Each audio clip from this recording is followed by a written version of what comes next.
center okay over there?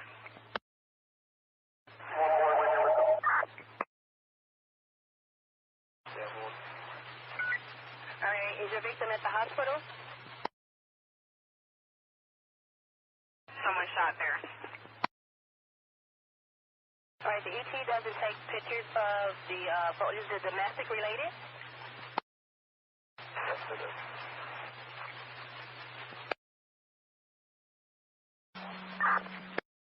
She's calling back. We're going to try to give her a call again, and then she just added another phone number to the 13-year-old grandson who's possibly with the daughter. Stand by with this. 2412. Veteran crisis hotline's calling in, so they have a female veteran's off her medication. She's over at the safe haven. You're checking 12, we'll check that one out. 6 Rumble, 2 1 started to show us. Officer still stands for time? No. Offender in custody?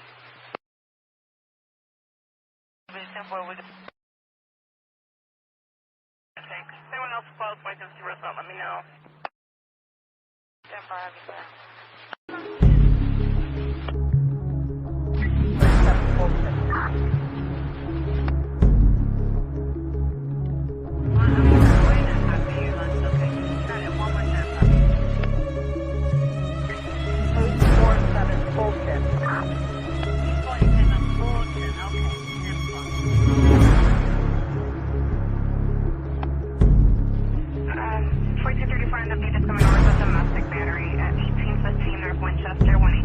Winchester. Danny, the caller in the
All right.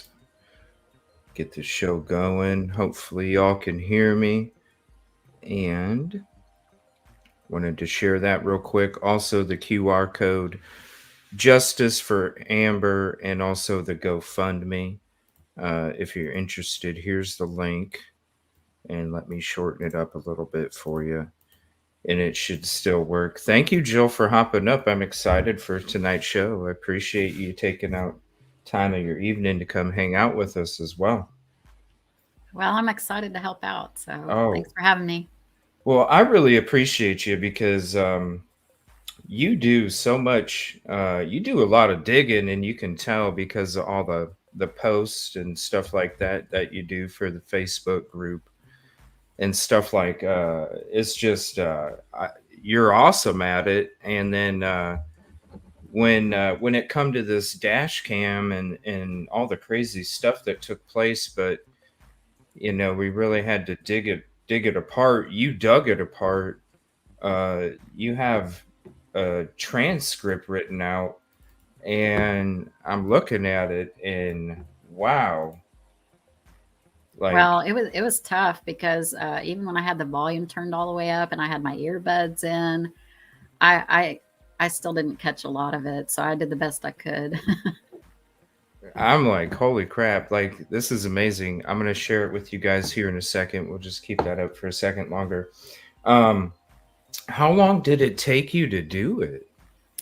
I just did like about 20 minutes at a time. So probably over a period of a few days. I did it at 0.75 speed because I didn't want to risk missing anything, but I still did because I know that lady, especially that was with that North Myrtle Beach cop, I just could barely hear her Yeah. talking in just bits and pieces. So I just typed what I could over the few days period of time. Yeah, it's awesome. I'm going to share it with you guys here real quick so you can see what it looks like here, right here. Um, let me see. Let me zoom it in a little bit more too. Uh, all the timestamps of everything uh, that is said inaudible. Now, since you really dug into this, because look at this. This is awesome. You even have like parentheses and what it pertains to, and that's really awesome. Um, so it was really shocking. I remember when we went through the dash cam on the show a couple nights ago, and I'm going to be honest, it was one of the few shows that I got off, and I was just really angry about how she was treated. Number Yeah. one, you know Yeah. what I mean? I agree. I was just really angry about it. And, there's a lot of different things in there. I even wrote a whole bunch down too. Um, but what are some of the most, as you dug into it, what are some of the most um, shocking or concerning things that you heard as you were digging into it to do this transcript? Um, I highlighted just after I sent that to you, I highlighted some stuff that just kind of stuck out to me. Like some of it was just kind of highlighting like that she was drugged from here, like at minute 11:30. She was drugged from here, so that was interesting to learn that piece of information. And then about her still being warm. Yeah, right here.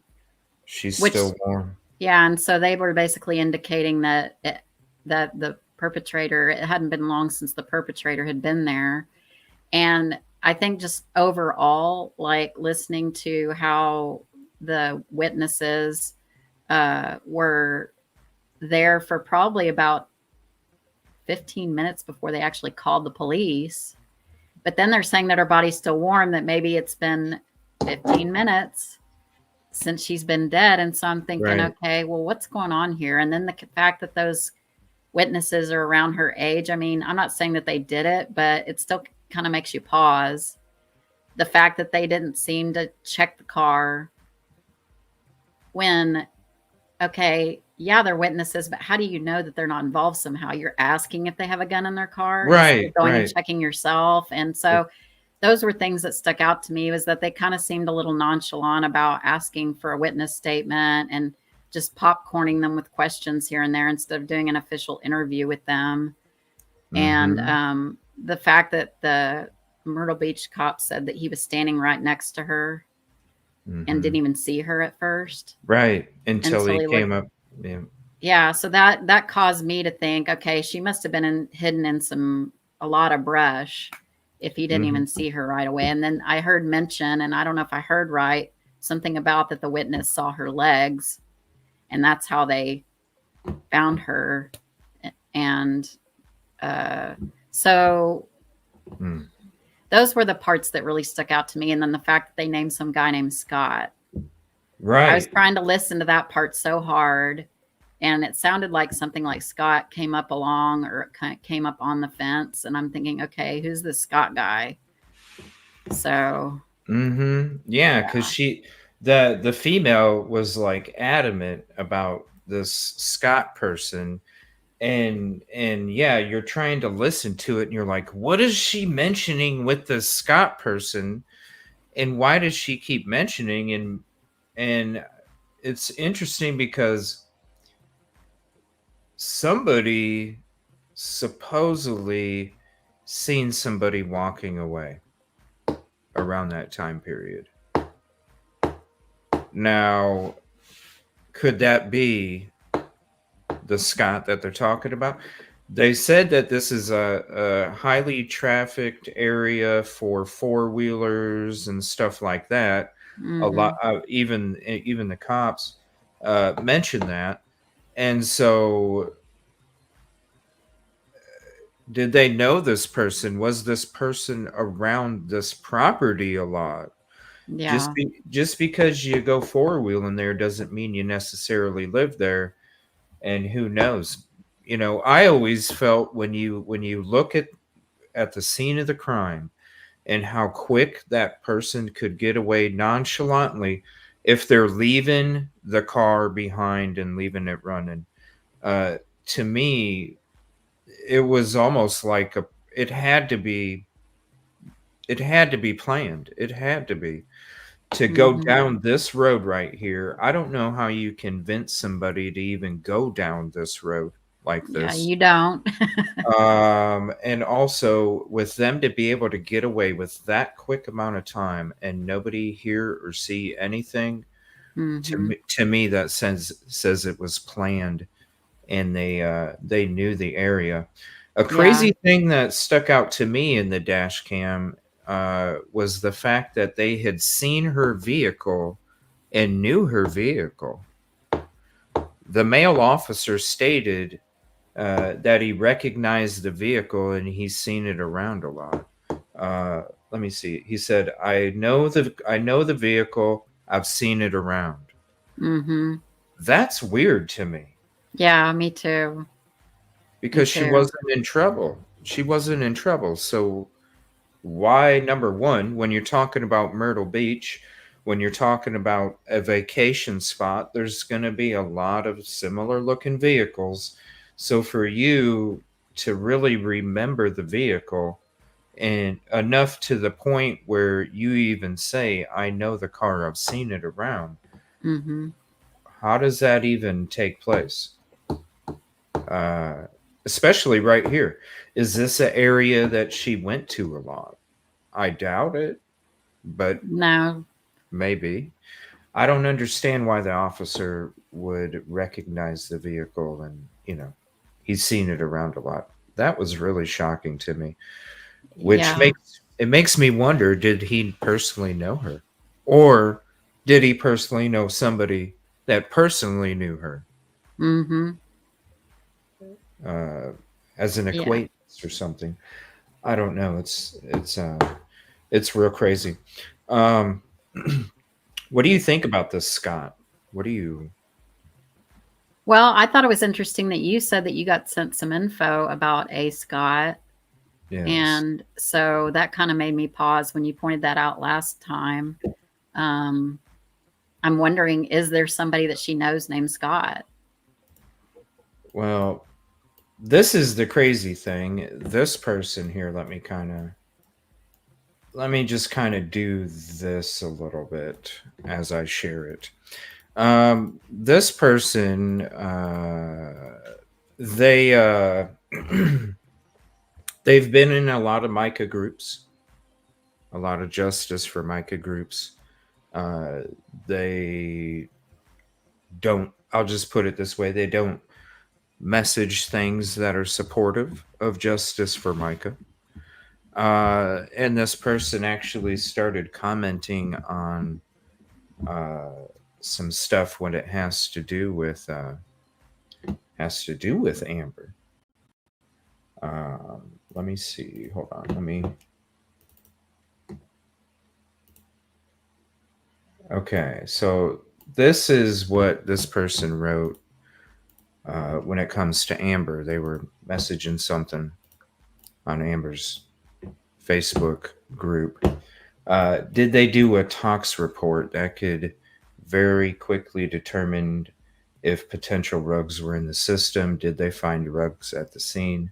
What other reason would there be to be at the area under the bridge? It's a known rug spot at the time. No rugs were found at the scene. Yeah, something doesn't seem right. Amber was a sweet girl, okay? And hard for me to believe she had any enemies. This isn't that big of a town and we all know each other. Isn't that crazy? Mm. So then again, we go back to the dash cam. What was that female so adamant about somebody named Scott? Not that this person, you know what I mean, Yeah. speculation at the bottom of the ticker, but we're just saying, you know what I mean? We're just saying. Or Mm-hmm. I am anyway. But to me, it seems very interesting. Not that big of a town. We all know each other. She was a sweet girl. That's one thing we did hear. Hard for anybody to believe she had any enemies. She didn't have any debts. She wasn't into anything nefarious. She wasn't into certain, things that would put you in that kind of danger necessarily. Occupations, curricular activities, whatever you want to call them. So to me, it's just kind of interesting. This person just goes all out on the Justice for Micah groups, uh, almost to the point where it's like trashing her. But they knew Amber too. So, and this was, it was just, I don't know. It's so you couldn't really dig out any more out of the conversation. Well, there was something towards the end that kind of, I don't know if I heard it right. And I put that in parentheses, that kind of, maybe y'all can help me with that part for sure.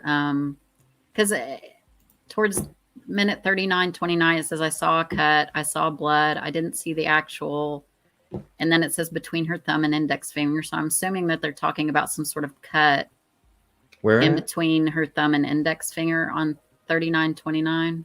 39:29 right here. Yeah. Okay, I saw a cut. I saw blood. I didn't see the actual. Yeah, so that's all I could catch of that sentence or that conversation. But then when you scroll farther down, Mm-hmm.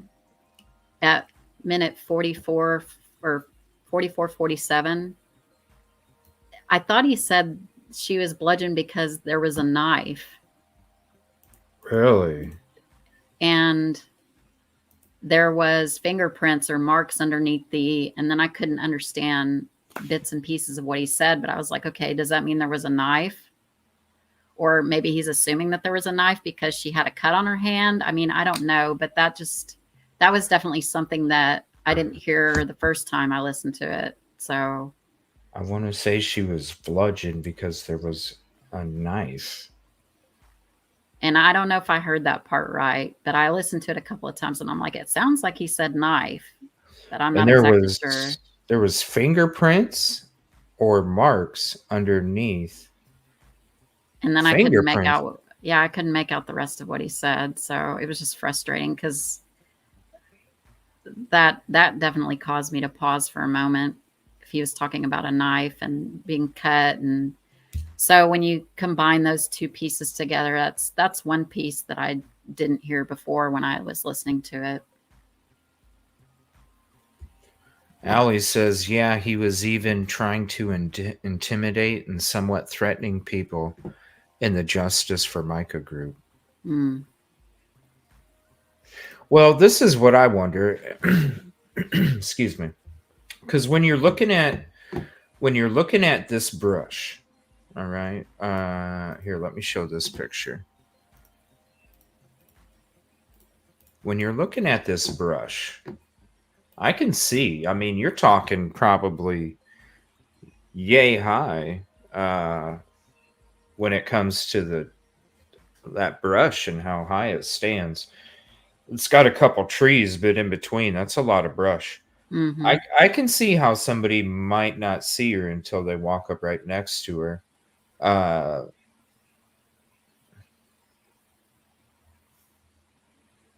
But I'm wondering, and I would think that law enforcement would know the difference between a cut from patch, thick patches compared to a knife. Yeah. But then again, there was no weapon left behind, so maybe it could have been a knife instead of a gun. You can still, I mean, man, But then why wasn't she stabbed? Like that's the part that didn't make sense to me right, is like if they had a knife, wouldn't they have used it? right. But I don't know. I mean, anything's possible. You think they would have, instead of hitting somebody on the head and hoping that they're, because if she was still warm, let's be honest, if she was still warm, if she passed away shortly after they got there and it had recently just happened within minutes, well, then I would assume that there was some, based off of the injuries, a major traumatic brain injury that would allow her to try and keep fighting, but you would succumb to the injuries. That's how I could see somebody's body still being warm. But if you used a knife, like you just said, why wouldn't they, make sure? If you Mm-hmm. have a knife, I don't see somebody doing two strikes and having that kind of weapon and then hoping that they don't survive. You know uh Yeah. it's one thing with a gun, maybe you don't want the sound or something. Okay, you use the butt of it, whatever. You use it to threaten somebody, but with a knife I would see that person making sure that they don't get caught.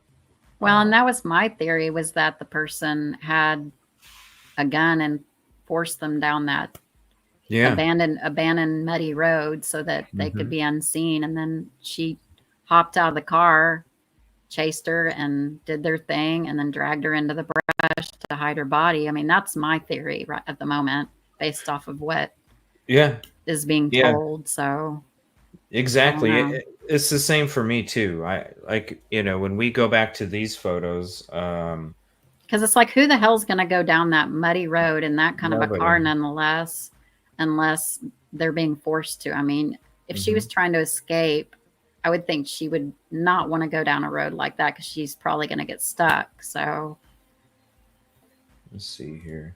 Yeah, nobody will. Here it is right here.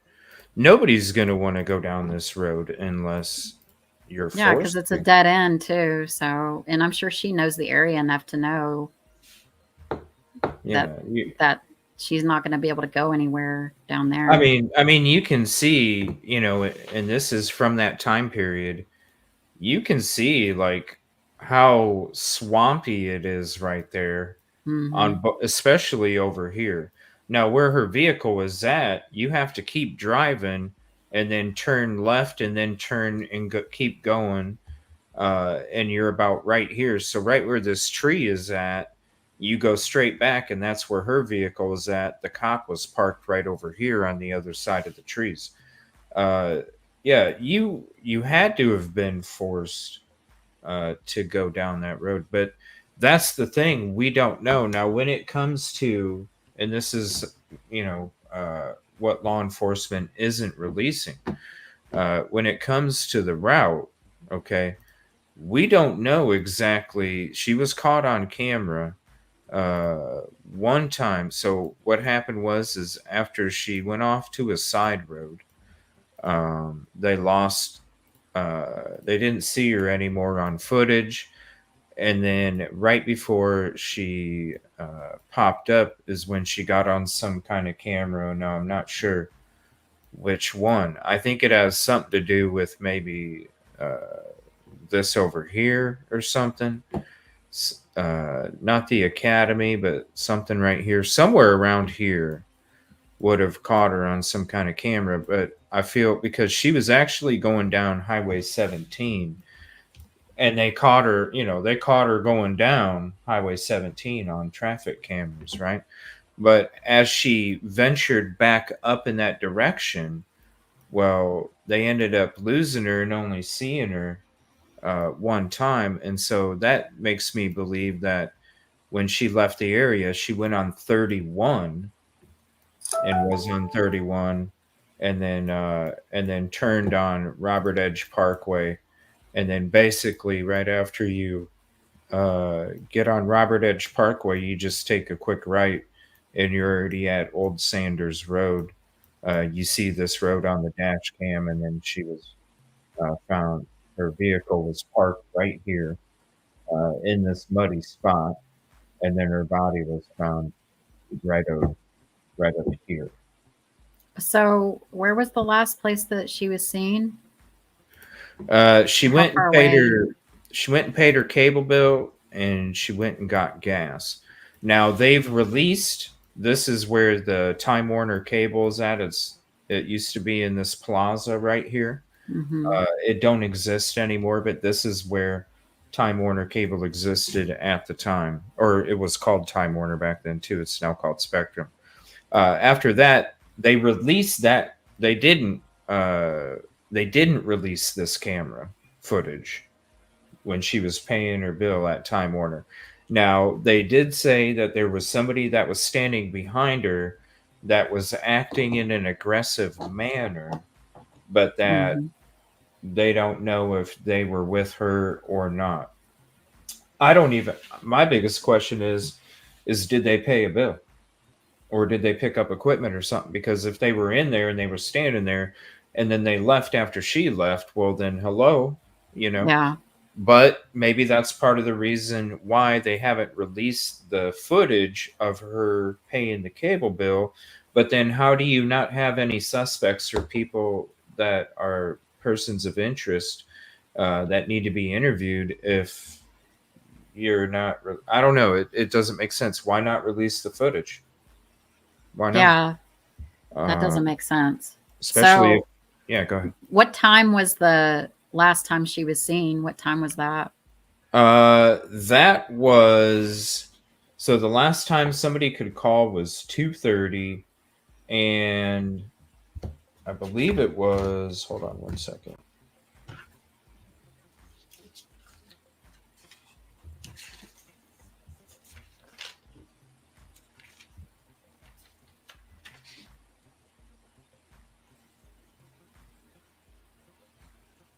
I think it was shortly before 4. So there's not a big window. I don't have my time. notebook with me. Yeah, it was. I think it was shortly before 4. Not a big window, no. Okay. Because they called the police at 4:15. So. Well, her phone, nobody could get in contact with her. It went straight to voicemail at 2:30. After 2:30 p.m., her phone was going straight to voicemail. Which then I don't understand that, because then why was her phone beeping for missed calls and missed text messages next to her fingers where she passed away? How can the phone be on next to her body but be shut off at 2:30 when people are trying to contact her and it's going straight to voicemail? Because she was supposed to work at 4. She had a coworker calling her at 2:30 and saying that it went straight to voicemail. Now, she did go off in that time period after she got gas. Now, when she got gas, they did release that footage, and I'll show the picture for that. Let's see here. So this is the gas station photo footage right here. So it shows her at the gas station. Okay, so this is what she was wearing. That's some random dude behind her. She was wearing glasses and a leopard shirt and such, carrying a purse. Now, they will release this, but they won't release the Time Warner cable footage. I don't understand. Yeah, that's Especially weird. if you had a person of interest or you had somebody that was a suspect, okay, well, then I get why you're not releasing it. Who knows, whatever. But the fact that there's been no answers for 11 years, nobody's seen or heard anything, there's no suspects, no persons of interest, well, then why wouldn't you release this footage? If that person behind her has nothing to do with it, because then there's nothing to worry about. Yeah. So I wonder what this person, I don't know. It's like somebody, it's almost like they know. I mean, come on, think about it. There's somebody that's reportedly acting aggressively behind her at Time Warner Cable as she's paying her bill. She disappears off camera for a while. After she goes off of a side road, because after she comes back on from where she left, because after she got gas, she went onto a side road. That's where they lost her vehicle for an extended period of time. After she got back on camera of the car, that's when they said that there was a shadowy figure sitting in the passenger seat. So she obviously went somewhere. Somebody got in her vehicle. And then that's when they only saw her one more time before all of a sudden all of a sudden the crime took place, according to them. So it's almost like they know who it is. The investigation, as you're watching the dash cam, the investigation was obviously mishandled from the people that were at the crime scene. They didn't even treat her with respect as a victim. Yeah, because it sounded like that they didn't even, I don't know. I mean, you can't hear what the paramedics did, but I did hear them talking about how they haven't even rolled her over yet. So I'm thinking, okay, then it sounds to me like they didn't even try to resuscitate her. No, they just left her. And she was face down and just blood everywhere. That's, I don't know. And then them not checking. I mean, Beach Bell brought up a good point. I mean, why didn't they check the witnesses' vehicles? Why are they not officially interviewing them? And instead of that, they're just handing them a statement sheet of paper and tell them to fill it out. And it's like, Yeah. Yeah. And then the crazy part is after they've gave their initial statements, then when they said, "Okay, guys, tell us again," and then all of a sudden he's like, "Yeah, I touched the front bumper." Oh, well, you got to make sure you got to make sure you write everything down. It's almost like they just handed them, and that's why I think they were telling them to stay in their vehicle at first. It's almost like when they got to the crime scene, they handed him a piece of paper and a pen and said, "Go sit in your vehicle and write down everything that just took place," and didn't even sit there and try and help him or try and be there to answer any questions if they had any. It's almost like they're just like, "Here, you do this," uh, nonchalant. There was no. I hate to say it, because when it comes to law enforcement, shout out to the law enforcement, but damn, there's some crooked ones and there's some lazy ones. And I Yeah. think this was a situation where it was a lazy response to a victim. Busby brought up a good point. That had crossed my mind about potentially a police officer being involved, but I didn't want Yeah. to say that. I didn't It either. did cross my mind.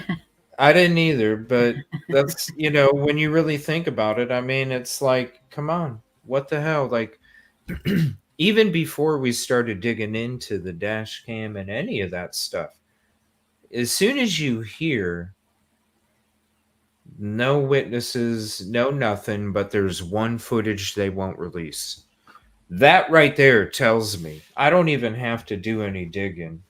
That tells me maybe this is a possibility. Mhm. Because how does that happen?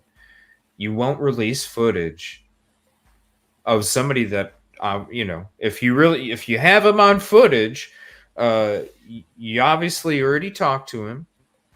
Or if you don't know who he is, well, then you put the footage out there so people can be like, "Oh yeah, that's Jimmy from Second Street." People will be like, "Yeah, that's him." If you don't know, especially when it comes to Amber and her family not having any answers to any of this stuff. And the fact that when they got there, not only they're talking about how they felt a pulse, how she was still warm, that meant that she was laying there fighting for her damn life. And 15, 20 minutes later, you got law enforcement out there giggling it up, talking about, not having babies and stuff. Mhm. What a total disrespect to the community, Amber, her family, and I hate to say it, the community. Um, Yeah. because you hate to say it, you really do. You hate to say it, but man, not every apple. Uh, there's some rotten ones in there, unfortunately. Um, but yeah, straight to voicemail, but yet the witnesses heard the phone next to her fingertips as she lay there. This is crazy. They picked up the phone and put it next to the shoe and put it next to, what was the other item that they put? Glasses. Mhm. Yeah, that was the other thing too, is the glasses and the phone had already gotten picked up at that point. So how is it that the phone was beeping from missed calls right next to her fingertips as she laid there, but yet none of those witnesses didn't see what happened to her? Yeah, that's what makes me wonder, okay, who's dropping the ball here? Is it the media or is it the police giving wrong information to the media? There was just so many inconsistencies from what I've been seeing in articles versus what I was hearing them talk about in that dash cam. Like, the phone was nowhere near her. It was No. laying next to her shoe on the edge of the road there. Mm-hmm. And they picked up her phone and glasses and put it on the hood of their car. So the witnesses did. Mm-hmm. So by the time that the cops got there, that had already been moved. Yeah. So how are they saying that it was at her fingertips? That doesn't make any sense. Or that she was underneath the overpass. She was not underneath the overpass. No, that too. That too. I'm the first time I go there, I'm going underneath the overpass. Then I get the information from Justice for Amber group there right in the beginning. Shout out. And all of a sudden, I get a map with the locations, and I'm like, "What the heck? Mm-hmm. This isn't under the overpass." Rachel, this is why I feel, to go along with your theory too, Jill. I think the person used a pistol or something like that to make her go where she was going, and then the vehicle got stuck.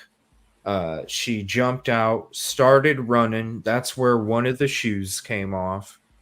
And then I think the person came around the back, which shame on Ellie because they walked all over where they could have got footprint castings of somebody running around from that SUV because they're not running front through the water, ran Yeah. behind the SUV, tackled her from behind, face down, forced her arms behind her, used their knees to hold her arms, used one of the hands to hold her head and then the other hand to strike her with the weapon.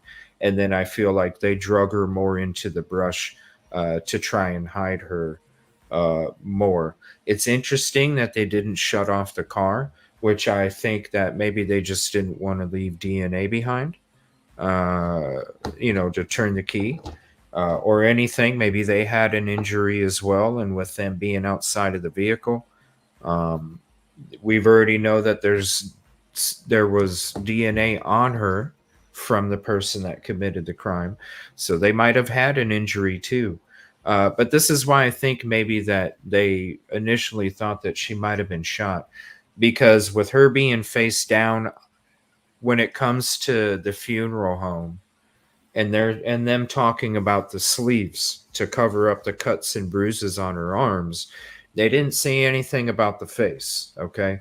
And so if they think that somebody was shot, I would think that the person got struck in the back of the head, which would go along with how I think the events took place. And they would look at the back of the head with the blood and the exposed areas mixed with the hair. And that would give the impression that somebody was, in fact, shot from behind or such, because just like Jill said, they even said they didn't turn her over. They just left her face down. Yeah, I mean, that would make sense, especially considering she was probably being chased. Mm-hmm. All they had to do was come up behind her and incapacitate her real quick Yep. by hitting her in the head. So, um, I don't know. I really hope, because it sounds like the people that are championing Amber's case to be reopened, or I think it's technically not even closed, but they haven't really reinvestigated it in a while. It's cold. I'm wondering if they can run, because there had to have been DNA underneath her fingernails, because they said she put up a fight. So Well, maybe they just can't find that person in the database, but they have new technology now where they can do a genealogy search. They could. And when was the last time they ran it? If it's been 10 years, then maybe they should try it again and see if they get a hit this time. I bet you, if who knows, maybe a petition would help. You know what I'm saying? Yeah. Maybe a petition would help, where we could start a petition to get the DNA retested at a cold case laboratory somewhere in the United States that could do it out of their, because come on, 11 years, no answers, with this taking place 4 to 4:30 in the afternoon on a Friday. Come on. What case doesn't deserve to have the DNA retested with the new technology when it comes to trying to find out a match, Mm-hmm. For sure. Who knows? Maybe a petition would help. Maybe we should look into starting a petition to try and get the DNA retested at a cold case lab. I mean, it deserves it. It does. Yeah, something to that effect, because it looked like on the Amber page that they were trying to get like certain politicians and leaders involved, but I don't know to what extent or or what it is that they're trying to get accomplished. But I hope that that's one of the things that they're trying to get done, because I really think that trying to run it again, you never know. You might get a hit this time. Right, especially with So, these cold cases labs. That's what they specialize in, not having barely but a snippet and being able to, recreate. I Uh, mean, I watch a lot of cold case documentaries and stuff, and yeah. I've seen countless cases that have just been sitting there for decades, and they finally get solved through stuff like that, because they Mhm. have a cold case detective that starts from scratch on reinvestigating the case. And I really hope they do that in this one, because I really think that it had to be somebody that knew her that did this. Mhm. For sure. What do you think? Because and here, I'll put this back up here again, and I'll kind of scroll through it as we're kind of chatting, so you guys can kind of get the transcript as well. Um, I feel like, kind of when I first came across the case, I kind of feel like it was obviously a crime of passion, because there's a Hmm. lot of emotion behind what took place. A lot of Yeah. it. I almost feel like they went to school with her. They tried to dominate their time with her boyfriend or fiance being in London. Crime of passion. The person was obviously infatuated. They're gonna sit there and be like, okay, I can convince her to love me with him being all the way over there. If I spend enough time with this woman, she will see how much I love her, right? That's just what it spells and speaks to me. I feel like somebody went to school. Either they went to school to be closer to her, or they were already there and that's where they met. And then that's where the obsession developed.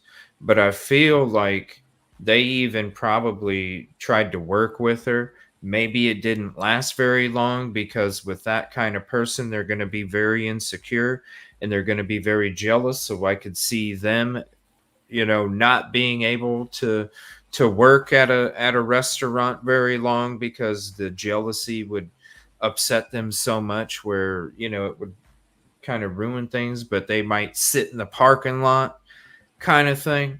I feel like it was somebody like that. What when As you dug through this stuff, and as we're going through everything with Amber's case, what's the profile that you think is this person that committed this crime, or people? Do you think it was just one, or do you think it was multiple? I mean, I've seen other cases where there's been multiple, but that's rare. I mean, I actually personally went to middle school with somebody who murdered another one of our classmates. He stabbed her 96 times. Oh my lord. And it was over, like, it was a crime of passion. It was jealousy. And um, of course, he went to prison for quite a long time. But I mean, I guess that's just a perfect case that kind of lines up like this one is it's just, it had to be somebody close to her. It had to be somebody that was jealous, or like you were saying, I totally agree with what you say about, she was about to move away. She was about to get married. Like, she was literally a couple of weeks away from her whole life changing. Mm-hmm. And then this happened. And being And gone forever. yeah, and somebody who she trusted enough to probably let her in her vehicle. I mean, is it possible that somebody could have just come up on her and forced her to go to this place? Possibly. But I just think that the chances of that, like, what's the motive for just some random person to do that? There's just no motive. Well, this is what I wonder, because when you're talking like 2013, 2014, that's when a lot of the harder stuff started hitting the streets. And so it makes me wonder, maybe she was friends with somebody that ended up developing an addiction to something, and maybe what Scott had mentioned about it being a rug area, maybe it was kind of one of these things where it's like, can you do me a favor on your way to work? Can you can you swing me by here and just drop me off as you're going to work? Is that cool? I mean, I don't know. Unless, how do you how does she even go? How does she even go somewhere, turn off on a side road, disappear for an extended period of time, and then show back up, leaving that area with a shadow figure sitting in the passenger seat? How did they even contact her to ask her to even come over there? Or what made her go over there without having any kind of contact from this person? Because they obviously had the cell phone. Mm-hmm. They could have got the information from the cell phone, the call records, the text messages. So how does that even take place too? How does that even happen? I mean, it's not like you're sending a letter in the mail. Meet Yeah. me, come pick me up at this time Smoke on this signals. date. It's like, Right, right. yeah, that had crossed my mind too. Is like, why is there nothing on her phone? I mean, maybe there is, and they just haven't released it. But that was kind of causing me to scratch my head. Was okay. Well, certainly there's got to be something on her phone that indicates like that she was in contact with somebody shortly before this happened. But then wouldn't they? But then, wouldn't they? I could see them not releasing some stuff, of course. Yeah. But at the same time, if you don't have any suspects, you don't have any people of interest, you don't have anybody to even question, well, then what's on the phone to hide? Just like the footage from Time Warner Cable. If you don't have any suspects, you don't have any persons of interest, you don't have anybody to question, what's wrong with the Time Warner footage? These different things, and I hate to say it, but these different things lead me to believe that other people knew about this. And it was other people that didn't treat the crime scene like it should be. Yeah, and it causes me to wonder, like, what kind of investigation have they actually done so far? Because it's like, did they question her coworkers? Did they question classmates? Did they go down that street that she went off on to knock on doors to find out if they saw or heard anything suspicious? Did they forensically analyze her phone? Did they, like, there's just so many different things that I wish I had answers for. Did they, like, I don't know who just put the comment up about checking even the cameras at work, like to see if somebody was like stalking her or something. If you look over a period of time to see like who's she interacting with on a regular basis. So I don't know. I really wish I knew answers to all those things, because that would give me more comfort to think, okay, have they done everything they could? Mm-hmm. It makes you wonder as well, like detectives said, is it because it was botched? Mm-hmm. But then again, what is preventing you from suspects, persons of interest, or anybody to interview? Like, that's what I always, no matter what we're looking at, whether it's how the investigation was handled, the cell phone, the footage from this, the releasing of information, period, because the family even says that they're not even being told barely anything. Like, but you got no suspects, no people of interest, nobody to question. None of that makes sense. It doesn't. And I don't see how a botched investigation. Listen, there could be a botched investigation, but if they have text messages or calls from person who did it, there you go. You got your suspect. You got your person of interest. you got the person you need to question. Mm-hmm. You got coworkers that already have certain names that are suspicious individuals, multiple. Again, no persons of interest, no suspects, nobody to question. It doesn't make sense. It doesn't make sense whatsoever. Even with, if they had footage of somebody stalking her at work, no person of interest, nobody that's a suspect. It's like, how? You got nobody heard anything, nobody saw anything, nobody knows what happened, nobody knows the weapon, nobody knows where the person left, nobody knows. How is that even possible? I don't understand it. I agree. I mean, it doesn't make any sense to me either. And I was kind of curious do you know if anybody's put in a FOIA request with Horry County? I had thought about doing that, but I didn't want to duplicate work if like somebody like Ann or another person already had. Do you I'm happen to not. know? I don't know. Go ahead if you want to. We'll have you back on. Well, it's bugging the heck out of me that the only footage we have is of Myrtle Beach, and they aren't even the investigating agency. I don't know why they showed up to begin with, because it was in Horry County. So I would be interested to see all of their camera footage. Like, that might give us more answers. Especially the lady officer that was there. Uh-huh. I would love to And get the that copy of the ME's report. I mean, there's other things that you can do FOIA requests for. I mean, it may be heavily redacted, but Oh, I'm sure it will be, because they're not releasing nothing. Even the family barely has anything. which is Basically, sad. That's really sad. basically everything we're talking about is what they have. Yeah. That's it. That's it. And it's like, how? How does this even? And it's been 11 years.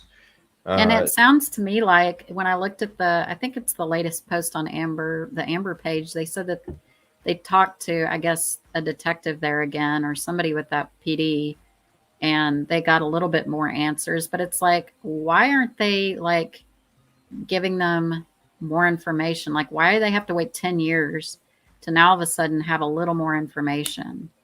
That doesn't make sense to me either, because a good police department will keep the victim's family apprised of everything that's going on. So that to me is another indicator that something's off with that department. Laziness. It's more laziness. I'm wondering, because if this is how those two individuals handled this investigation, I wonder if they even still work for Myrtle Beach Police Department, honestly. Mm-hmm. I'm trying to find that post. I know I shared it. Yeah, you did. Where is it? Because they said progress in Amber's case. Okay. Hold on, right here. Let's share that with you guys real quick. All right. This week in Amber's, can I go full screen on it? Here, we'll just go here. Here's the link for it, the Facebook page. Definitely go show some support over there too if you're on Facebook. This week's progress in Amber's case. It's been a busy week, and we're moving forward with hope and determination. Michelle, Amber's mom, and Angie Baker were finally able to meet face-to-face with Horry County detectives. While many questions remain unanswered, such as whether DNA was collected at the scene, we did learn a few key details. Now, I've been hearing DNA was left at the scene. We now know that Amber was found in the clothes she was wearing when last seen on video at Murphy's USA. That's the video, the picture that we showed you with her in the glasses. Her work clothes, however, were not found in her vehicle, even though she was scheduled to work at 4 p.m. that day. Amber was always prompt, so the fact that she didn't have her work attire with her suggests that where she ended up that day was not planned. We're holding on to hope and will continue digging for answers no matter how long it takes. Thank you for standing with us in the search for justice.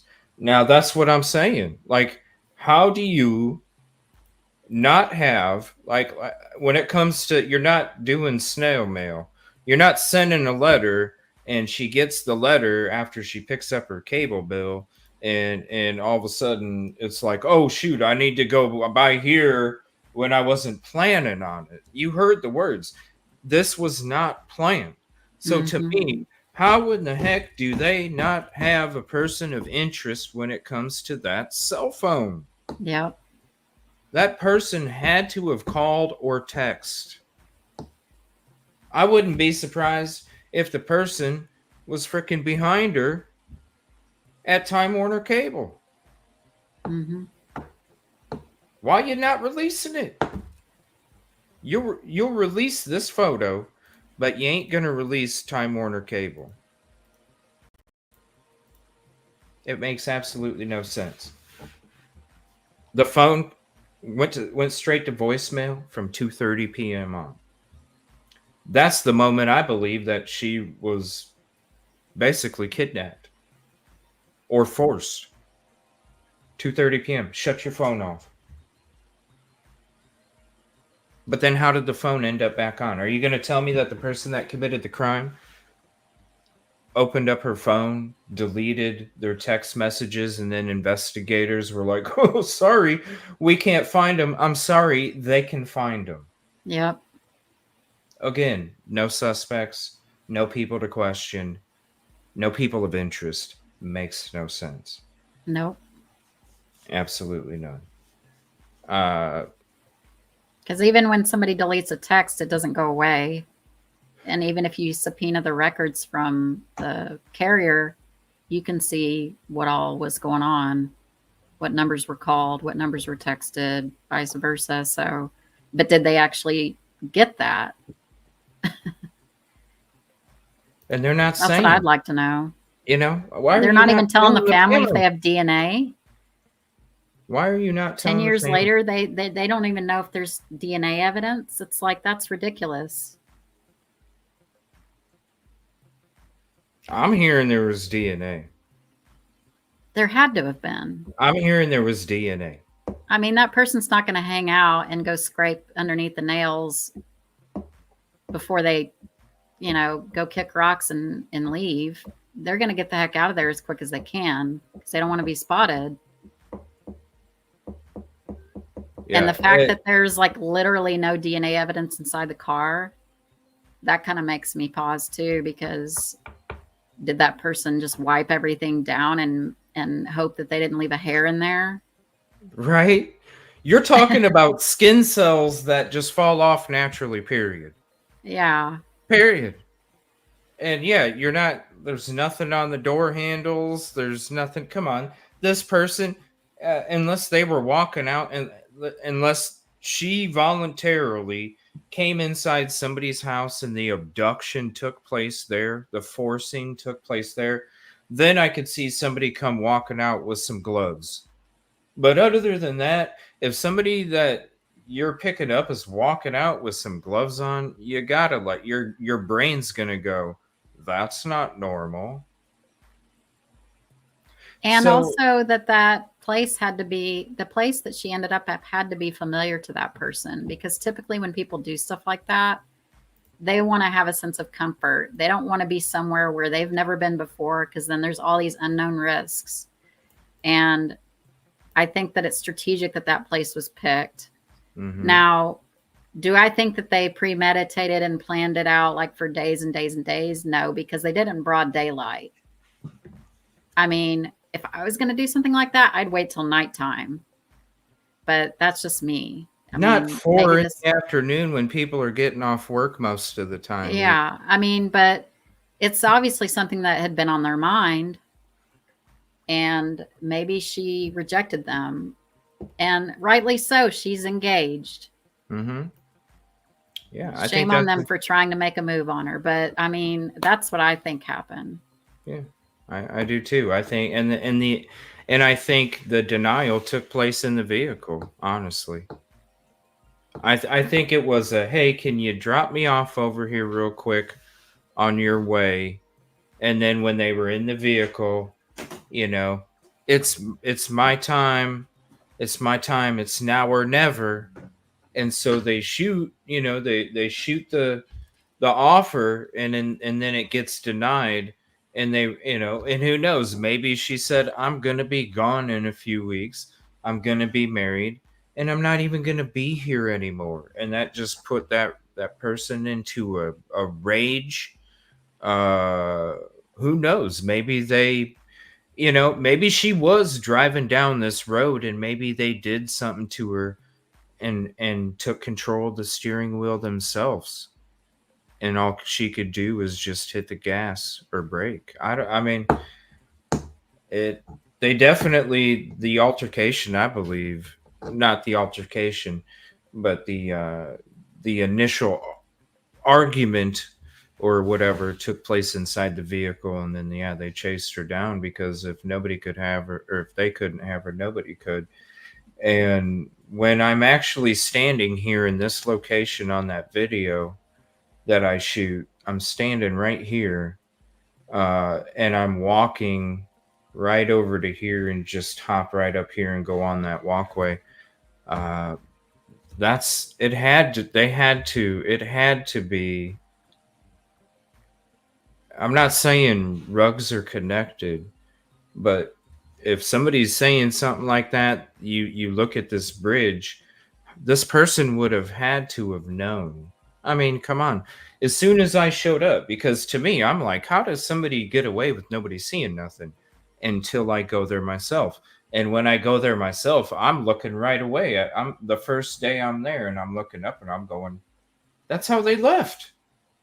Like, I'm looking at it and I'm like, that is so. So I walk up to the side thinking I'm going to be hopping up on the highway. And all of a sudden, voila, there's a walk path going down there, its own sidewalk. You would have to know that. It would have to be the area where you knew. Because if you commit a crime like that, it's not like, hey, I'm going to commit this crime so I can get caught. You're going to commit the crime and you don't want to get caught. So to me, it seems like this is an area that was a perfect spot for this person. And maybe, I'm not saying it was planned, like months ahead of time. If she rejects me, I'm going to take her to Robert Edge Parkway, Old Sanders Road. But I think maybe it was one of those things where it was like, it was planned at that moment where it's like, I'm going to have her take me here. And if she don't, if she don't see how much I love her, then I have to do this, because nobody can have her. I think it was definitely planned that day or a couple days before or something, where they were like, all right, this is my final shot, working themselves up, and then they were just denied and couldn't take it. Yeah, I agree. I mean, it's too easy. It literally is like 2 minutes, like literally 2 minutes. And if there's that much brush there back then, you could jog and be up there in 2 minutes, and then just be walking down the side of the road, and nobody's going to think twice of you, because it's just somebody else walking next to the highway. And I think that's pretty much one of the only plausible explanations, because literally right after that, these four-wheeler people show up, allegedly. And so there was a very, very tiny window of time between the event and other people showing up. So I'm wondering, did they get dogs? They were talking about having tracking dogs brought out, but I don't know if they had ended up doing that or not. That would have been interesting to see if they were able to follow a scent or something. And I think you brought up a good thing the last time, is that vehicle on the right. This one sure does look like that one that's on the Google Earth photo. Same spot. It's the same spot, y'all. Here's the tree. The trees that you see in this picture right here, these trees right here, is right to the right of this cop, or right to the left of this cop car, right here on the left-hand side is where those trees are at. That SUV is literally feet from being in the same exact spot. Mm-hmm. And so it makes you wonder, like, who is this dude? You know, and look at all these. You got a bunch of people out there. You got other people sitting in the car because you hear other people talking on the dash cam, female voices, because you only see two males when you show up. One standing there, the other one standing at the beginning by the road, waving them in. Hottie, if the phone is right next to her hand, they didn't even. This is another crazy thing. When you're listening to their audio, when they're being questioned towards the end of the dash cam, it doesn't even seem like they came across somebody's body. Mm-hmm. Like the evidence, the shoe, the phone, and the glasses. Yeah, they moved them. They admit to picking them up and putting them all together. How you're going to tell me that an officer can't see her unless he's like, oh gosh, I didn't even know she was there, but yet they're able to find a phone and glasses to put next to the shoe? Mm-hmm. I don't know. Contribution call out real quick. I want to say contribution to, or call out to Allison, member for 7 months. It's been a lot longer than that. I know that. Shoot, you've been around the show since the first couple months, actually. So I want to say thank you, Allison, and thank you for all you do as well. She does a lot of great work out there for the true crime communities too. But yeah, this guy, I don't know. This whole thing is just sketch. They don't even act like they've seen somebody that, according to the officers, looks like she was shot. That has to be pretty graphic if law enforcement's coming up thinking that's what took place. Mm-hmm. Well, and Anne did a live. I can't remember how many days ago she did it, but she did a live on this very case. And she had some, I only caught the tail end of it, but she seemed to have some interesting information that she found out on it. I don't know if you've watched it or anything. No, what's up? What did she say? Well, that's the problem, is I only caught the tail end of it, but she was talking about that she was at the Wyndham or something, and something about that somebody who lived in her condo complex. Oh yeah, had heard an argument or something, like. Yeah, there's It sounded like she was arguing with somebody. Yeah, because there's in the very beginning, there was some chatter about the maintenance man and his son. Yeah. Yeah, and they would happen to just be in people's apartments, you know, like replacing the air filter. Mm-hmm. Kind of thing, and then you walk in and you're like, whoa, what are you doing in here? You know, because in most states the landlord's supposed to give you 24 hours notice before they come make a visit where they're going to enter your property. Yeah. So, and let's be honest, because it was brought to my attention right in the very beginning, and I, you know, when it comes to it, the thing that I said to this person was, I was like, it's not the first maintenance person to be in somebody's apartment for nefarious reasons. You know, it's definitely a possibility. There's some criminal history involved with one of their beat backgrounds, and they are suspicious, according to people that were close to Amber. So it definitely could be. But then here's the thing. Then why wouldn't the officers, what are they, friends? Does the maintenance man have something on them? You know, it's why wouldn't there be a person of interest, somebody questioned, a suspect, something? There's been nothing. No, Mm-hmm. nobody's even been questioned. So if they, you know, regardless if you botch this part right here, regardless if you botch this part, if somebody had something to do with something, well, then why aren't they a person of interest? Yeah. You know, what does the maintenance man have on law enforcement? I doubt anything. You know, he's a right. He's replacing filters and fixing sinks. Uh, he's not driving a Lambo. So to me, it's like it just I see, yes, because when you're dealing with a case and there's no answers and there's no direction and then yes, everything could be a theory to like gang activity. I mean, it could all be theories that we could be like, well, I guess it could be because but at the same time, it's like, okay, well then maintenance man, maintenance man's son, coworker, somebody that was at school, the guy at Time Warner Cable behind her, all these different people. Again, even if you botch this as law enforcement, even if you botch it, there's still nobody questioned, no suspects, no persons of interest. I don't understand it. I don't either. I don't see maintenance guy having something on law enforcement. Mm-mm.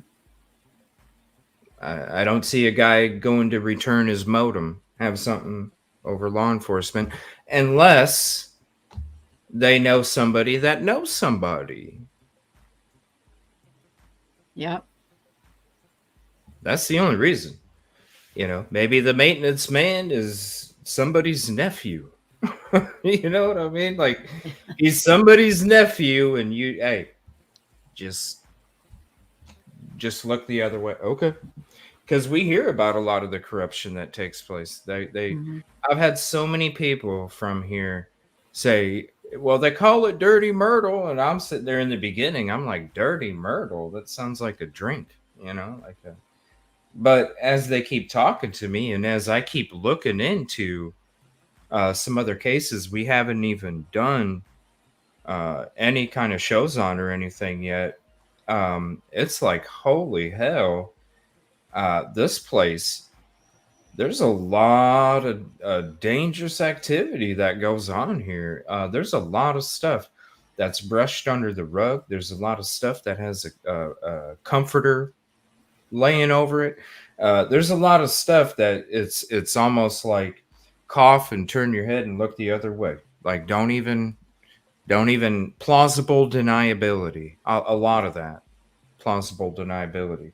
The less I know, the more I can confess up to admit that I do know about Well, something. and from what I've heard, there's even more. Like, I think you rightly titled this series Myrtle Beach Mysteries because it seems like that even beyond Amber and Micah, there's so many mysteries going on in the Myrtle Beach area that haven't been solved. So there's so many of them, and then you're talking about one of the biggest trafficking areas too. Well, and I know that I've heard of tourist towns that do cover stuff up because they don't want to hinder the tourism. Yeah. Like, I mean, that happened with what's her name out in Aruba?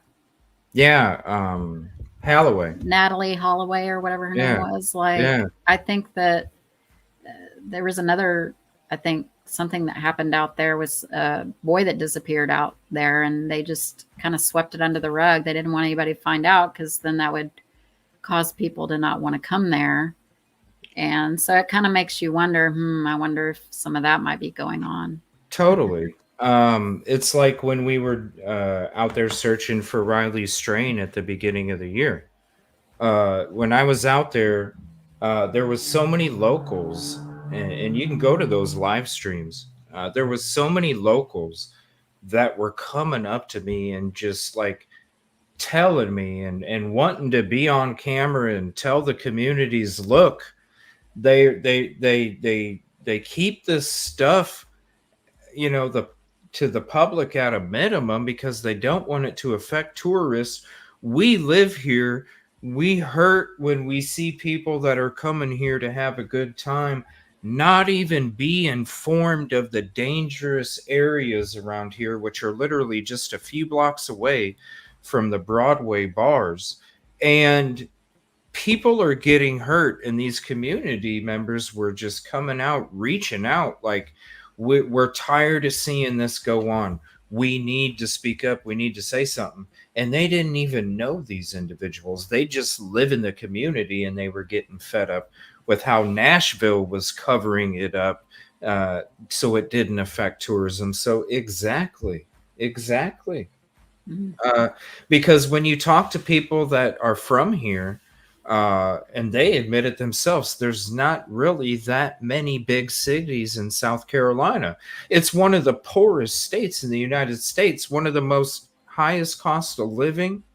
The taxes are outrageous. You don't make any money. Okay. Like, there's so many reasons. Like, it's like, how do they survive?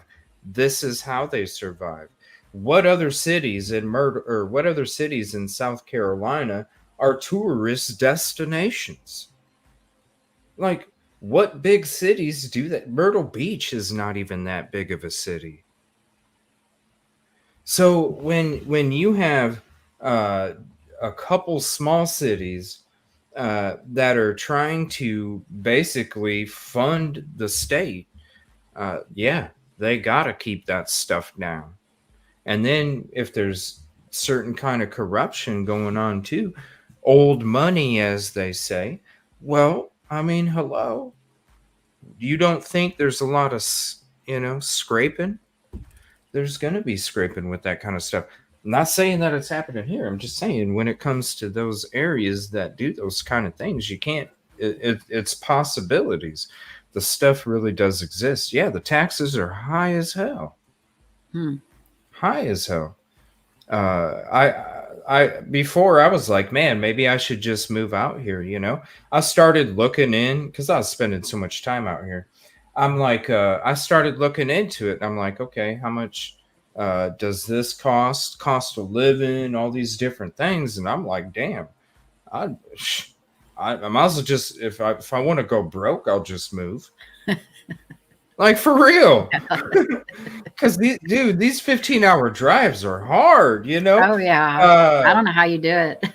And there's so much work out here, just even with like the other stuff. That's why we're going to be going into other cases coming up in the future. I just have a lot of work going on with the ones I'm on right now. But as these other ones, you're going to be like, oh my gosh. And you're going to see, like, and that's why I was already thinking, like, man, maybe I should think about it. And then I'm looking at it, I'm like, yeah, good luck. No, that's cool.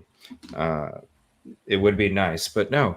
And so I could definitely see even the locals, when I bring this case up to them, and a lot of them, 95% of them never even heard of Amber Birbiglia case. And when I explain it to them and I tell them the areas and this and that, they're like, oh yeah, that's right. Yeah. And this and that. And I'm like, and it's like, man, there's so much corruption going on around here, man. There's so much corruption going on around here. Old money, good old boys, this and this and that. And I'm like, damn. So what would happen? I mean, think about it. It's almost like Moscow, Idaho, for anybody that is into the Idaho 4 case. It's the same thing. A quadruple crime takes place at a college university in a small little town with like 25,000, 30,000 people in it. And the college takes up most of their population. What's going to happen if they don't find the person or arrest the person that they can blame that committed the crime? Ain't no students going to come back. Well, if ain't no students going to come back, then the university's not making any money. If the university's not making any money, then the town disappears. It's the same. It's the same thing over here. Myrtle Beach ain't making no money. What are they going to sell you in South Carolina at that point? Palmetto trees and palmetto bugs. Okay. I mean, there's not really that much. I mean, it is beautiful. I love the boardwalk. It's amazing, the colors, the lights, and all that other stuff. I've lived in big cities. I've lived in Chicago. I'm telling you right now, Myrtle Beach is like a suburb, yo. It ain't very big at all. Uh, they depend on that. They depend on the tourism. And I think a lot of these places do too, because you look at the economy. Look at how much it costs for eggs.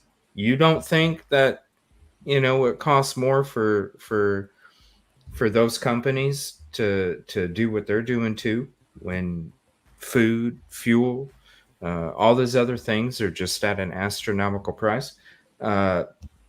No, they're probably trying to do whatever they can to try and make sure they earn a penny, because there's probably a lot of businesses down there right now that are probably struggling to make it, and they're just stretching everything they can until they have to put a sign in the window.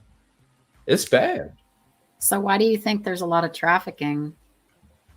Because it's a vacation destination. You're right on the beach. It's almost, I mean, it's not Miami, but come on, you go down Highway 17, you got the neon lights, you got the palmetto trees, you got the ocean. It's a Miami that's not a Miami. It's quieter.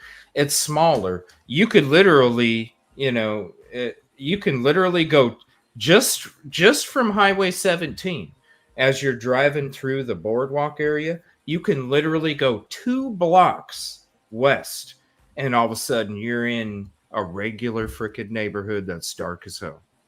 Like so I'm sure there's a lot. I am sure there's a lot of shady activity that goes down around there, especially late at night, if you catch my drift. Because it's quiet, it's secluded. You have the atmosphere like you do, and but not as robust of a police force as Miami, for instance. So they could probably get away with a lot more. Yeah. Oh, yeah.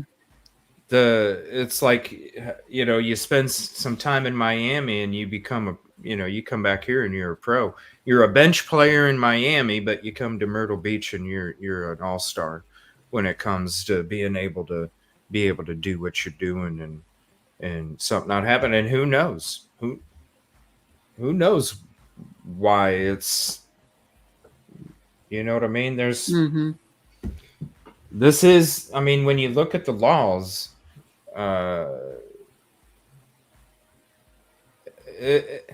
it's almost like if you move to a small town, okay, and you want to go get a job, okay, you move to a small town, you want to go get a job, you want to get a good job, you don't want to go work at some fast food for minimum wage. You want to try and get something that's like 2 or 3 times that. You're a hard worker, all this other stuff, right? Like, people would die to have you be a part of their workforce. And you go move to a small town, and because Jimmy's nephew's cousin came in and has no qualifications, but somehow got the management job, then it's one of those things. It's like, hey, you got to know Jimmy in order to, that's how it works. And that's the atmosphere that has been presented to me with all of these people that I talk to. Is it's like, yeah, the good old boy system. If you know people, yeah. I mean, look at JP, for instance. Look at all the stuff that he was getting away with all this time. The abuse to Micah, the obvious harassment and stalking, and they just look the other way. It's because Wayne Miller knew some people, and I'm sure Charles Randall did too. And, it's, hey, I went to school with this guy and we grew up across the street, and yeah, I mean, how can somebody hit a woman with his vehicle and then just get a slap on the wrist and then have like a gazillion tickets that all get dismissed pretty much? It's ridiculous. It is. And it like right here, the Scott Kalish says it himself. This isn't that big of a town, and we all know each other. Mm-hmm. That's small town America, people. Yeah. And that's the small town that I'm talking about. You have all the qualifications in the world, and just because Jimmy's cousin's nephew came in and filled out the application, he gets the management job. Yeah, it's all about who you know. Exactly. And that's unfortunate. And I think when it comes to the dash cam and all of the evidence, what's out there, what's not out there, that's what really makes me really feel like somebody knows somebody. Somebody has to know somebody. Because I really don't understand with all the stuff, with all the different possibilities, with what's there and what's not. How do you not have a person of interest, a suspect, or somebody just a question? I'll never understand that. And that's going to be one of my main missions is if nobody else wants to try and find answers for Amber and her family and the community too, because think about it. Hello, Amber's part of the community. This could happen just like it happened to Amber. It could happen to Jessica tomorrow. This is for the community. Yeah. So I'm going to try and do everything I can to find whatever answers we can. Because if somebody else doesn't want to do it, I'm here. That's what I'm here for. I'm here to find the answers. Yeah, I think we should do that though. I think we should do like a petition or something, or see what kind of petition it is or how we would go about that. I think that would be great for the community to do, kind of like a petition, with to send out to like a cold or have some cold case laboratory do some kind of like you said, Jill, updated testing. It's got to be something. Yeah. It's got to be something. And then there's got to be more pressure. There's got to be more pressure for the investigators to give something more to the family. It doesn't make sense. Like, and I'm glad that you're doing this because, I mean, the word has to get out because if there is somebody that saw something, now's the time to speak up. And I'm hoping somebody does if they did see something, because this has been sitting for, like you said, like almost 11 years now. mm-hmm. And something's got to give, because it just blows me away that they just don't seem to have any leads when it's obvious to me that it's somebody that she knew, somebody in her close circle. And this is the crazy thing, because whenever I do any of these cases, I never have this feeling, but I really do have this feeling inside of me that this person still lives in Myrtle Beach. I really do. I don't feel like they left. I don't feel like they left. Is it weird that something 11 years has not taken place? Something similar in the same area? That's interesting to me, but then again, it's been 11 years, and I'm thinking, I really feel like this person still lives here, and I am thinking about that Jessica or whoever it may be, or whatever name it might be, that might end up in the same spot with the same. Because listen, when you commit that kind of crime and you're able to get away within minutes and nothing, and you've already done that to another human being, you're probably going to do it again. Mm-hmm. Wouldn't you want, if you find a jackpot when it comes to being able to commit a crime and get away with it, would you not want to be around the same area some more. That's why I feel like this person, out of all these cases that I do, this one, for some reason, I feel like the person still lives in Myrtle Beach. And I feel like this person, there's something with this spot. And maybe, Amber was just found there. Maybe other things took place before. And nobody even knew nothing because of the brush in the area and all those other things. But unfortunately, it's already leveled out. It's going to be, there's going to be developed. And so that spot isn't going to be that perfect spot that used to be the perfect spot for this person. But it's still a spot where even if there is some kind of development there, it doesn't mean that it's not going to be utilized at night. Like you were saying, you were surprised it didn't take place in the dark, and me too, especially when you're talking 4 p.m. on a Friday. Yeah. There's a lot of traffic on that road. There really is. But yeah, I mean, if they were capable of doing it once, they're capable of doing it again. So they need to be stopped. Mm-hmm. They've already broke that seal, and they, I mean, hell, you look at BTK, he went a long time before he started doing stuff again. He would go in different periods and spurts. A lot of these people do. And I'm even wondering if this person is an SK, honestly. I mean, you're talking about Myrtle Beach. You're talking about this right here.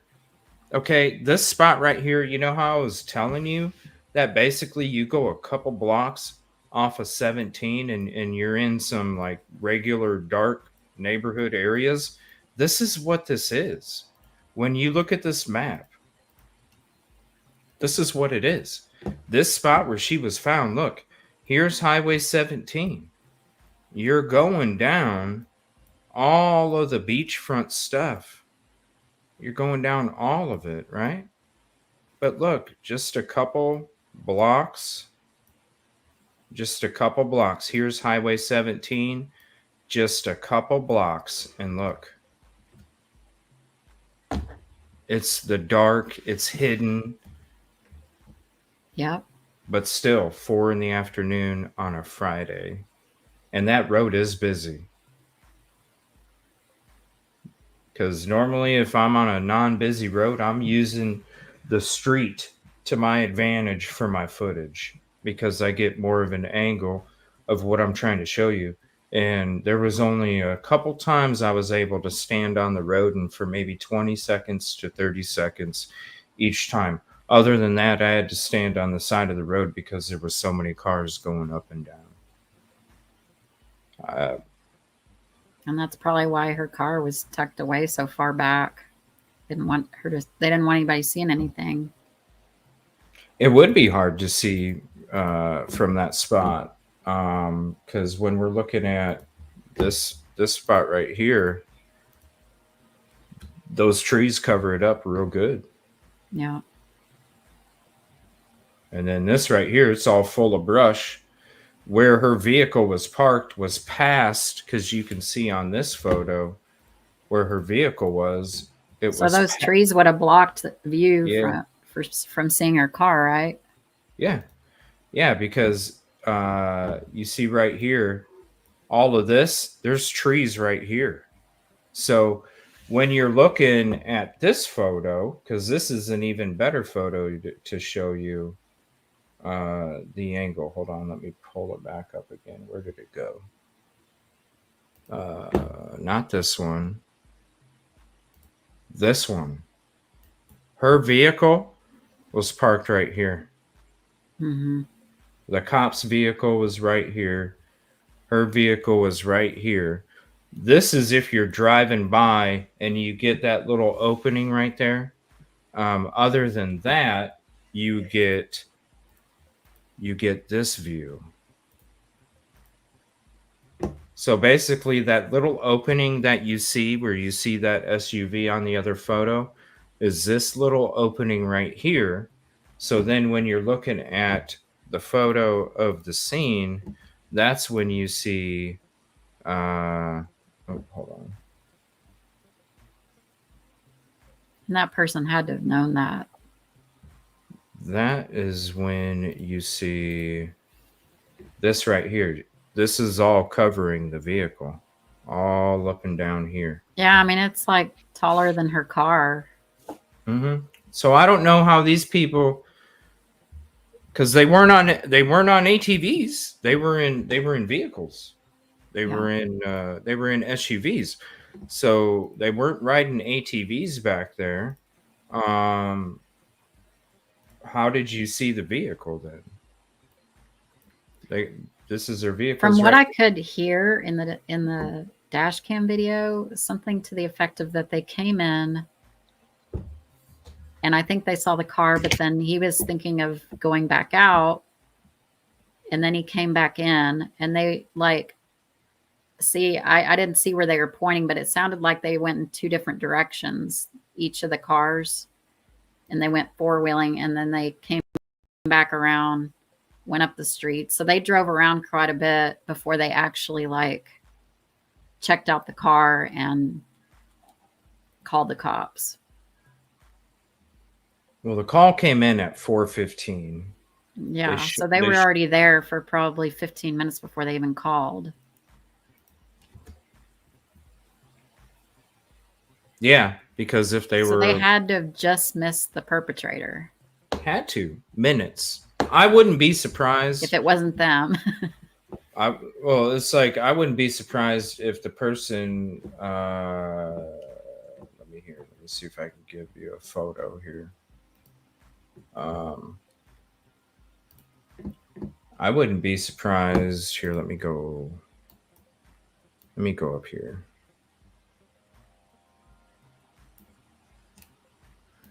Okay, so here's the bridge.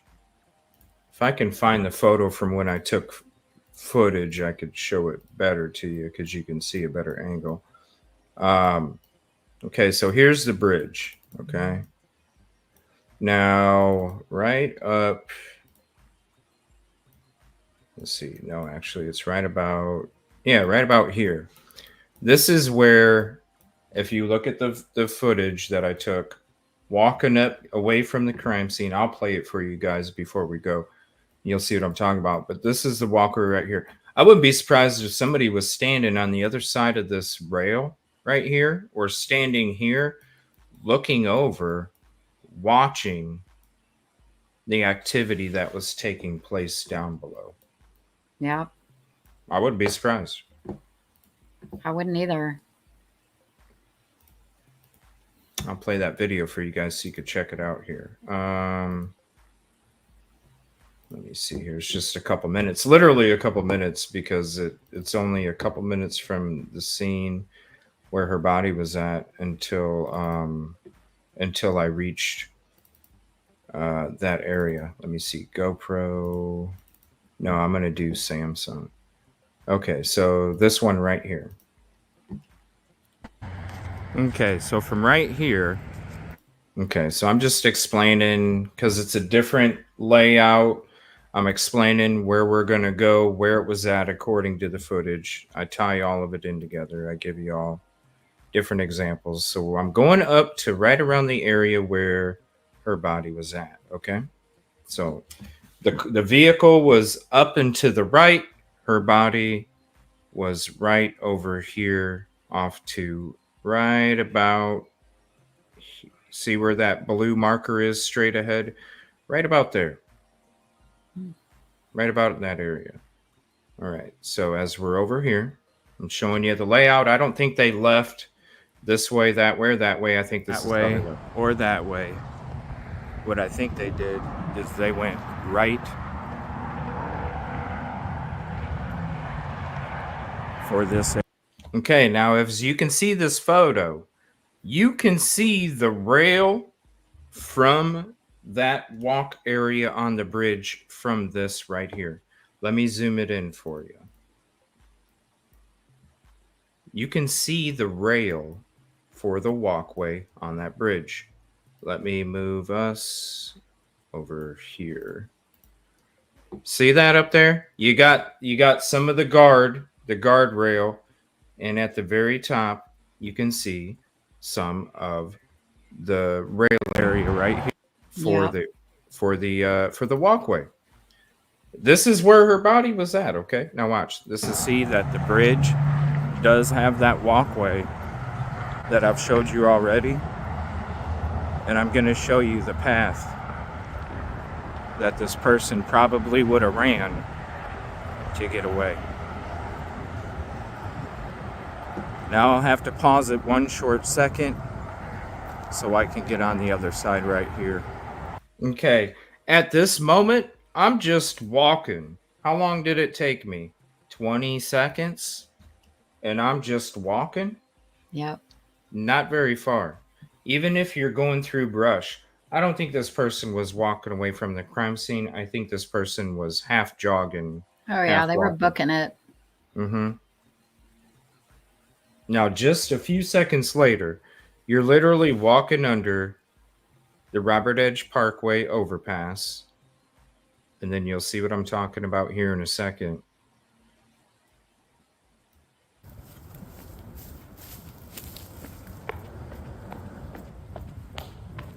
Ran up here.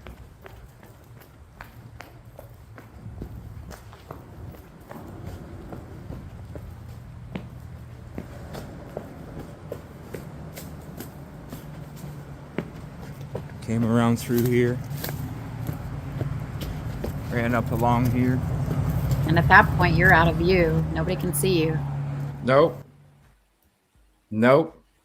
You're somebody it's like you're standing at the grassy knoll,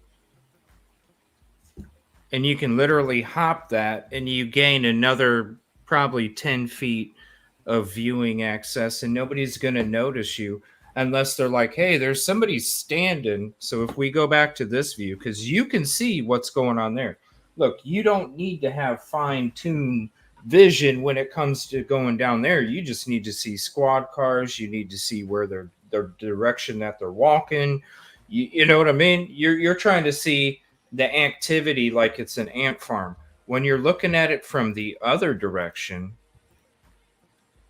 how are you supposed to really, when you got brush and trees and you're trying to find a needle in a haystack, if that's what you're doing, how are you supposed to find that needle in a haystack at that view? This view over here is perfect for somebody to see what's going on. Yeah. And see everything that's taking place. Squad cars coming up. How many squad cars?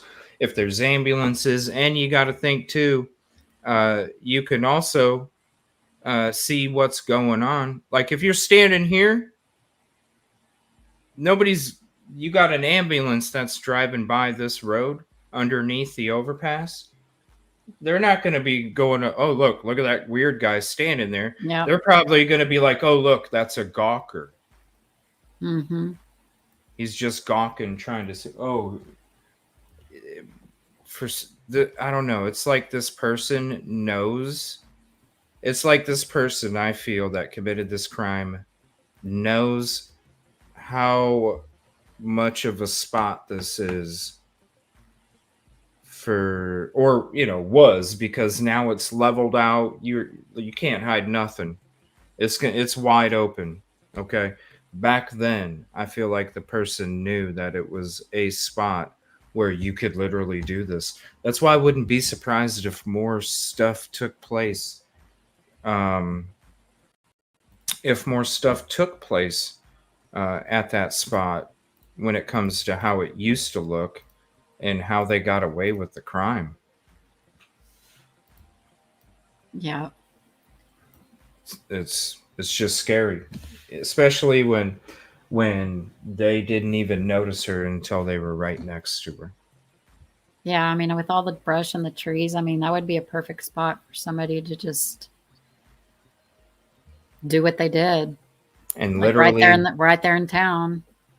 right, just a few blocks off of Highway 17 from downtown. And literally, it took us what? Less than 2 minutes. And I'm being generous, less than 2 minutes to reach that walkway on that bridge. Somebody, and this is what really sucks, is because when it comes to time and how with time answers fade, it really sucks that they didn't. There had to be people driving by that would have, if somebody would have said, hey, we're looking for this guy around this time. Did anybody notice anything, what they were wearing, any key features, yada, yada. I mean, come on. It's a busy road. People are going back and forth to work, this and that. You're going to, yeah, it's a vacation spot, but people live and work there too. You're going to tell me that somebody that doesn't usually drive home between 3:45 and 4 o'clock on a Friday afternoon isn't going to go, oh, yeah, on my way home, I saw some guy, even though they didn't think or he didn't look suspicious. If they were reaching out and asking for people to, let us know this just happened. Did you notice anybody that was walking up, right there? Mm-hmm. You could have that there's nothing took place. I don't even think it was even investigated that much. I think it was just one of those things where it was like, well, I doubt they even asked or checked. That's what's sad. But yet we're going to not tell the family answers. We're going to keep stuff from them. We're not going to release phone information. We're not going to release Time Warner footage, paying her cable bill. Why not? Yeah. Why not release this footage that shows a shadowy figure? I'd love to see that. Me too. I can't find it. The family has seen it, and they're the ones that discuss the shadowy figure. I haven't seen it. I would love to see it. I mean, hell, I was digging into Idaho for trying to look for a vehicle that, in my opinion, doesn't exist. So I'll search through the footage and I'll dig into it and see, do I believe somebody's in that vehicle? It's just weird. You're driving a car, and then all of a sudden, when you're leaving a certain area, and then there appears to be a shadowy figure. Well, it's not because the sun moved its position. There's a reason why there's a shadowy figure showing up in the car. There had to be somebody in there. That's the person I believe committed the crime. How this person contacted her to get her wherever they wanted to get her when it wasn't something that was planned. How do you even do that? Mm-hmm. How do you even do that? There's just too many things that don't make sense. Again, thank you so much for all the transcript stuff. I'm going to share that with you guys again. Amazing work. And I'm wondering, I need to figure out, do you know how to add transcripts to YouTube videos, like manually, or? Because for some reason, no, I don't. For some reason, I even uploaded an alternate version, and I still can't get transcripts to pop up on it for some reason. There's a way that you can do it manually. Yeah, I mean, I was even using my app Otter AI, where you can make a transcript just by speaking into it. And I was putting it up to the video, hoping that it would make a transcript, and it wouldn't. So I think it might be that freaking background noise, that buzzing noise. Yeah. Throughout the whole thing. I think that maybe that might be interfering with its ability to create a transcript. That's just my guess. Yeah. I don't know. It was weird because usually, even just a couple words or something, you know. I mean, YouTube transcripts aren't the best. It'll tell you hot dog when it's saying cheeseburger. It's like, what? Like, what? But it's YouTube, you know. But yeah, I'm surprised that there wasn't any after all this time. I'm sitting here going, maybe it just needs a few more days, you know, to go through it or something. But yeah, nothing. And you're I right. think it's Maybe it was that buzzing noise in the yeah, background that's interfering with it to figure out what people are saying. yeah. It Even the probably AI is. is like, don't know. Yeah, if the AI don't know, it's a problem, right? So I'm going to scroll through this again for you guys, so you guys can go back to the video, and you could make a clip out of it or whatever, and you guys, or even just take screenshots and use them for yourselves. We're going I to mean, go it's in through the it again. comment. It's in the comment of that video. So, I mean, the cool Oh, thing all is of that this? it did hyperlink the time. So you can click on the time and it'll jump to that part of the video. Nice. Okay, so I'll share that link with you guys as well. Let me see here. And thank you again for doing that. That had to be a lot of work. And Well, I was happy to do it because part of the community, I just want to be able to try to dig into this because it's frustrating that they just haven't made any progress whatsoever with this after a decade. So I'm happy to do it. It is. And we appreciate everything you do, because just not even just this case, but all the cases out there. You do an awesome job getting information. Okay, so this is the dash cam video. So here's the link to the video. Yes, awesome work, Jill. Thank you so much. And let me see here. I need to pin that comment actually. Let's see where. Hold on. Is it under here? No, it's its own comment. Oh, hold on. Maybe I have to hit. I hate how it does top stuff now. Just show me it all. Let me see here. Let me double check and make sure that I Where did it? saved it correctly. Yeah, because I remember liked it and hearted it too. Yeah, I see it right here. I'm on the right video. Oh, Lord. It's like it better not have disappeared. I'm seeing it. It's On right this there. one? Yeah? No, on mine. I'm looking at mine Oh. on my YouTube page, and it's there, but let me look. I don't know why it wouldn't come up on yours. It's the longest one there. Yeah. Because I remember liking it and hearting it. Oh, wait a minute. Was it on the live stream? Or no, it was on this one. Yeah, it was the raw footage.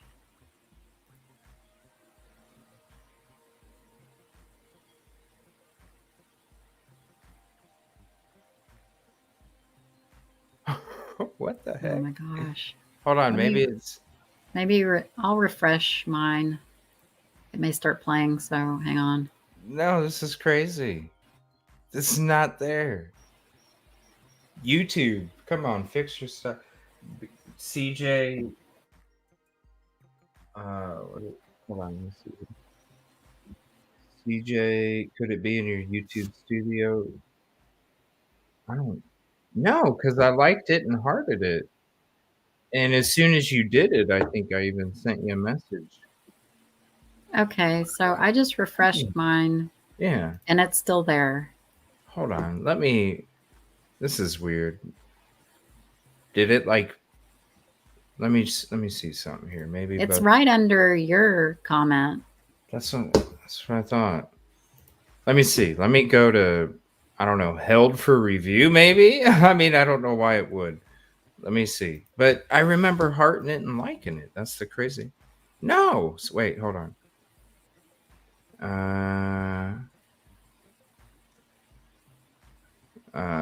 Oh my gosh, it is. Oh, it is. Hold on 1 second. There we go. Look at that, Busby for the win. All right, hold on. Now let me try it. Busby for the win. There we go. Okay. I already liked it. I just didn't heart it, I suppose. Okay, so let me pin this comment. All right, there you go. So if you go to the video, again, here's the link. Like she said, you can basically just click on each one and it'll take you to the timestamp of when that was. Man, look at that. That is so amazing. That is so amazing. Shout out to you, Jill. The umbrella and the transcript. Holy hell, you're amazing. Well, I'm happy to help. Yeah, I appreciate you. And I know everybody does too, because seriously, we were all going through that, and it's like, oh my gosh, what? Huh? But I want to when I come back, I'd like to do another show where we watch the dash cam and have this up at the same time, and we just kind of go through it. Because maybe there's a lot of stuff that we don't know if we heard right or if we could hear it or not, and maybe if we try and do it all together. I mean, you guys can literally go listen to this and even put timestamps in the comment section, if you do hear something that none of us have been able to hear. But I think we do need to dig into it again on when I get back from my trip. And yeah, I mean, even listening to it 2 or 3 times, I was still catching stuff I didn't the time before. So yeah, we can, because right here, other than the, yes, shout out Jill, other than the photos of her at the gas station where she was at, the dash cam is really the only thing that we have. And I really feel like we need to go through it again when I get back into town, about a week and a half or so, somewhere around there. So yeah, let me know if you do any FOIAs. If you do, we'll have you come on the show before I even come back, if you're able to get anything. But I don't know.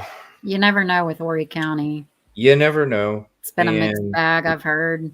Oh, it is. And plus, there's even people here locally that were trying to get FOIAs for stuff when it comes to the city rules and regulations and certain things that they wanted. And they were being charged like astronomical numbers, like $8,000 down payment and $32,000 total FOIA. And they're doing it on purpose. Uh-huh. They don't want you to get it. Yeah, because they know nobody's going to pay $8,000 down and $32,000 total. Yeah. For some papers. So, yeah. So, good luck if you do. Appreciate you for that. I'll check into that. Yeah. So check out this link, you guys. I'm gonna have to go through it myself, and I'm gonna enjoy hitting all these timestamps. As it's nice, you can actually see what's written, and then you can click on the timestamp and you can hear it for yourself. Amazing work, Jill. Thank you again so much for everything you do for the community, and thank you for the support and being a part of our community, because ever since you became a part of it, it's just awesome stuff in the Facebook community and even in chat too. It just means a lot to all of us, and thank you so much for everything you do. Well, you're very welcome. I've really enjoyed being a part of the community. I just look forward to all the lives because I get to chat with everybody, and I feel like I'm friends with them now. So I know we're family. We're family. You get to know everybody. It's a good thing, and that's what it's about. We deal with enough negativity and ugly out there, and I always try and make it a place where we all have real life stuff that we have to deal with, and I always try and make it a place where everybody can just sit down and take deep breaths and just kind of chill and relax. So it means everything to us, with all the contributions to Yeah, that for sure. atmosphere too. For It's sure. important. So again, thank you so much, Jill. Definitely going to have you on in the future with this case as well. And I want to say thank you all for hanging out with us tonight too, bringing more attention to Amber's case. It's very important, and I really feel like all of us together as a team can help find some answers for Amber's family and the community too, because I don't think Amber was the only one that something like this happened to. It's just the only one that we came across. Um, Yeah. but there's answers out there, and you know me, and we're gonna do everything we can to try and help in any way. 150%, always. So, thank you, Jill. Appreciate you. Thank you all in chat. Appreciate you all. Hopefully, you have a peaceful, positive evening. Tomorrow morning, we got the protest bright and early. Come hang out if you're not busy, and then I got that long, long, long drive after that. So I'll probably hang out and do like a couple hours show on the road at some point just to say hi and hang out with you guys. So thank you so much. Appreciate you. Have a great evening. Don't forget about your clocks. You got to set them Oh back. yeah. Time change. It's just an extra hour for me to pack for tomorrow. But hey, it's an extra hour to pack. I appreciate you guys. Love you guys. Bye, everybody. See you in the morning. Peace. Good night, everybody.